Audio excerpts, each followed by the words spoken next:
Il y a des gens qui mesurent les volcans en moyenne, ça émet combien de CO2. Et ils trouvent 1,5 milliard de tonnes par an. Et nous, on en émet 30. On sait maintenant, depuis plus de 200 ans, année par année, quelles ont été les émissions dues à l'activité humaine de CO2. Et quand vous faites ce petit calcul, vous trouvez la courbe bleue. Donc il colle quand même pas mal.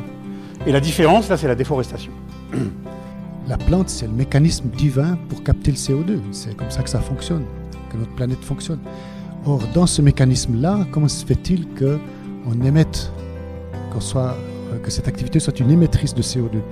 C'est justement dû à la façon industrielle de produire et aussi à la déforestation qui sont dedans.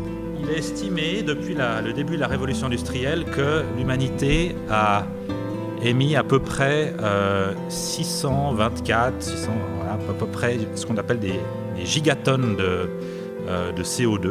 Le but, ça serait de ne pas dépasser 1000 gigatonnes pour ne pas être au-dessus de ces fameux 2 degrés de réchauffement global par rapport à ce qu'on avait avant l'ère industrielle.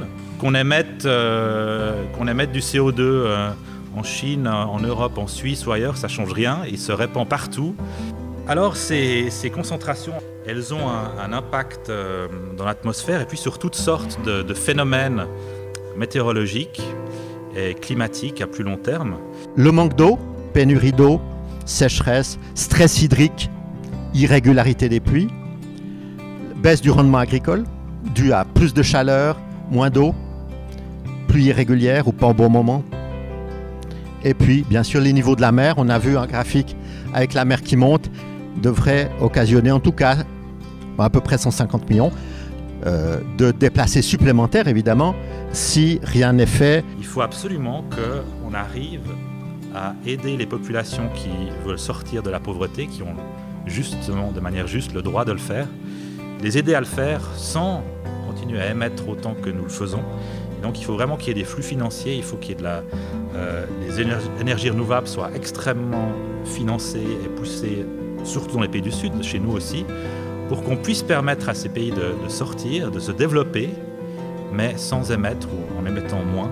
Réduire les risques pour les communautés, réduire les risques de catastrophes, réduire les risques de différentes manières et augmenter leur capacité, qui ensemble va augmenter la résilience des communautés face aux catastrophes, face aux crises auxquelles elles vont faire face et qui vont devenir plus importantes, ça c'est clair. Les spécialistes ont calculé qu'on peut stopper l'augmentation annuelle de CO2 dans l'atmosphère, due à l'activité humaine, en augmentant de 4 pour 1000 le taux de matière organique dans les sols. Et en augmentant ce taux, on peut effectivement capter du CO2 plutôt qu'être une agriculture qui en émet. Le défi, c'était de multiplier l'accessibilité aux fours solaires. C'est de diffuser ces produits pour freiner un peu la coupe de bois. Alors ce que tout le monde maintenant beaucoup travaille, c'est sur l'économie circulaire, qui est les fameux sacs air. Réduire, réparer, réutiliser, refabriquer, recycler. Nous sommes des méditants, nous sommes connectés aussi au divin, au ce mystère qui nous dépasse, mais aussi pour agir avec nos frères et sœurs dans cette horizontalité, de pouvoir militer aussi pour quelque chose de plus. Et finalement, si le Christ nous appelle aussi à le suivre, c'est bien pour ça, d'être relié à la source qui nous vient d'en haut, mais qui nous vient aussi de la terre, d'être vertical dans notre relation, mais aussi agir horizontalement.